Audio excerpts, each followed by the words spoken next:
As a real Ukrainian who is gonna talk about China, I will have a sip of real British tea with milk. Because why not?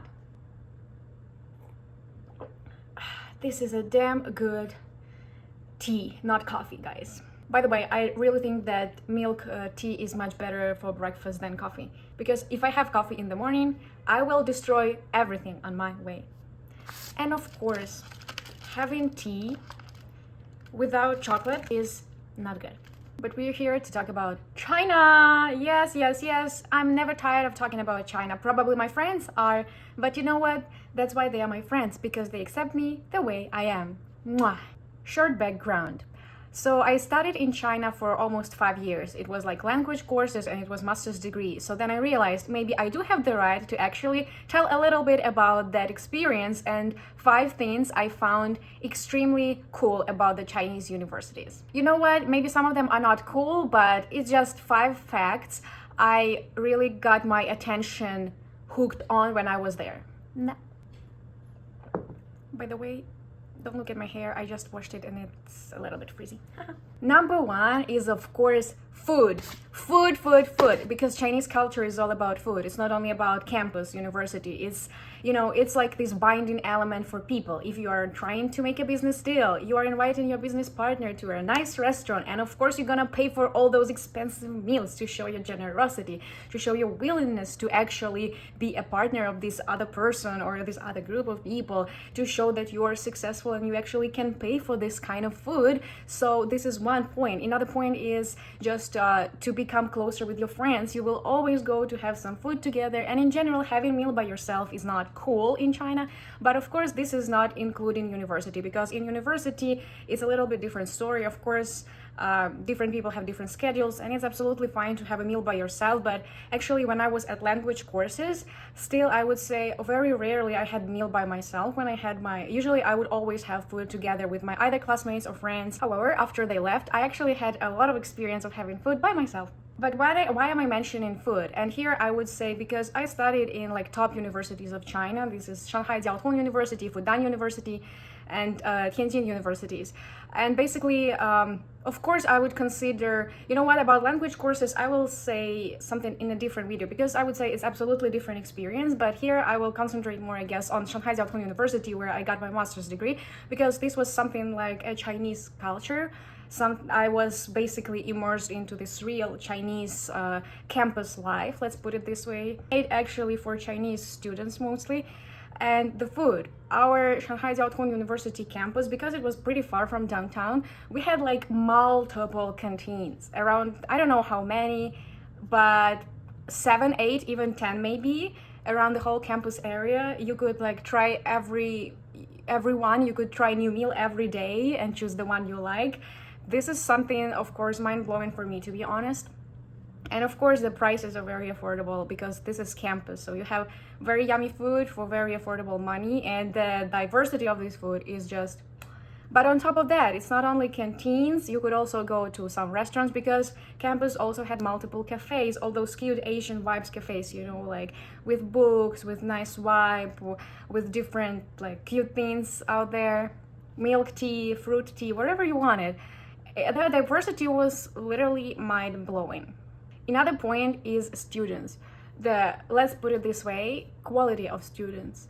As I mentioned, it's one of the best universities in China. All the students I met there, they were like the best ones in their province, the best ones. These were like creme de la creme. And when I'm saying this, what I mean is that these are people who are extremely hardworking, who definitely put in not just a lot of effort, but a huge, tremendous amount of effort to end up where they ended up, because we know that to get into good universities in China, it's like extremely difficult.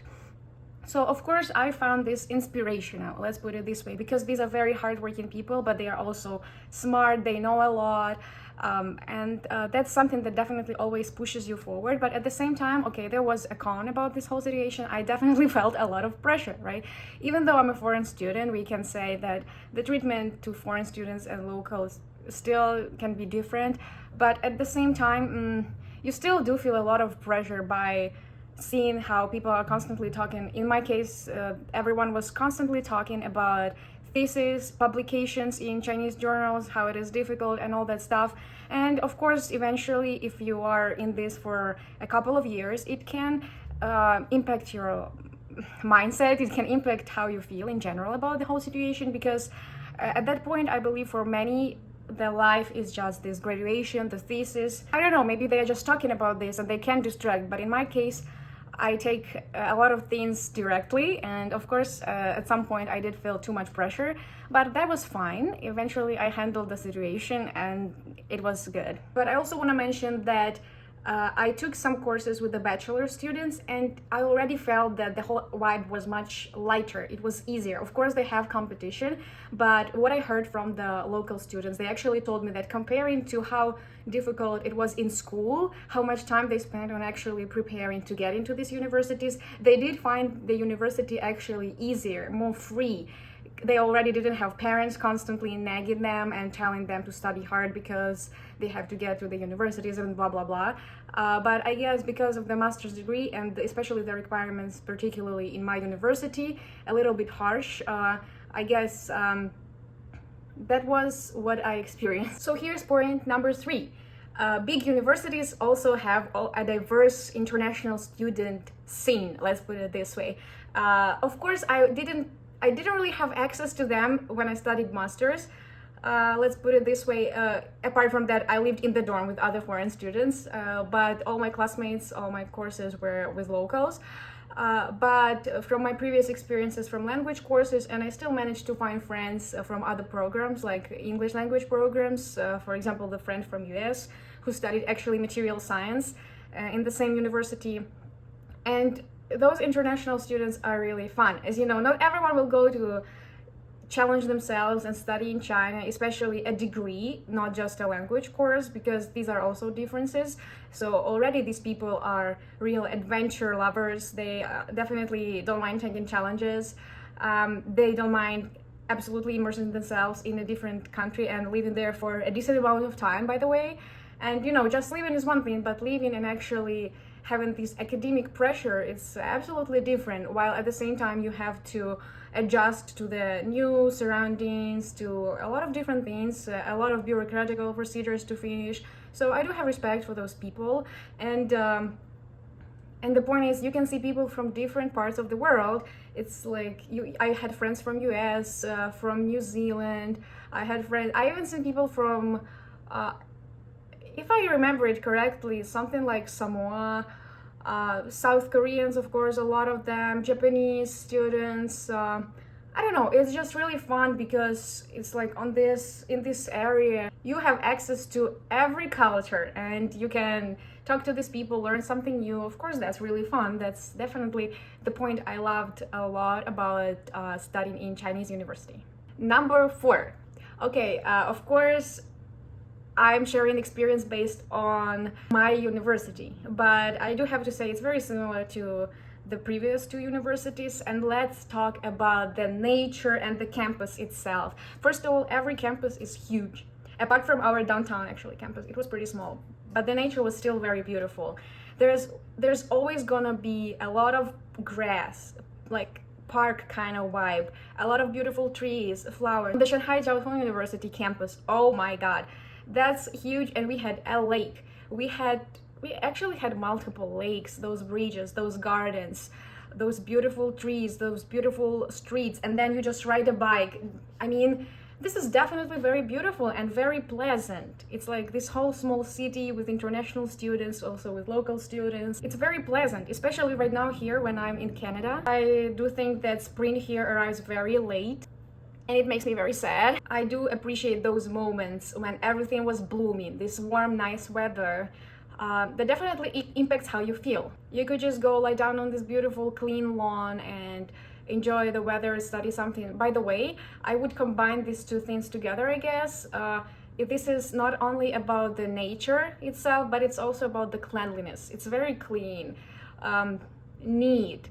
Every garden is like beautifully maintained.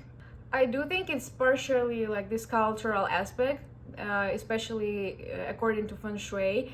You always have to have water, you always have to have trees. And I do appreciate that Chinese architecture, they always try to abide by those rules, which makes everything much more nice and in harmony. Because I do find, like, for example, downtown of Toronto, it's definitely not feng shui because definitely not enough green patches. It's like just a concrete jungle, but it definitely feels depressing for most part of the year, apart from summer, because you only see this concrete around yourself and no trees, no gardens. In my view, there are not enough. Let's put it this way. Got tired of talking about China. Nostalgia hit me so hard.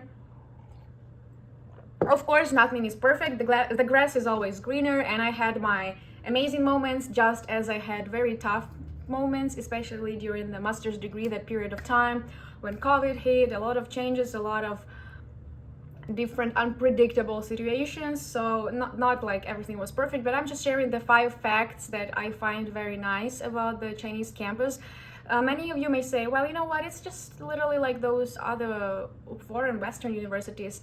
That's true, I believe so, but it's also about the scale. China is big, so everything there is at a bigger scale. The whole campus, for example, at SJTU, my last university, is like huge. There was its own bus. You could take bikes, whatever you wanted, because walking from one side to another would be like very tiring. And the point number 5, and you will be free.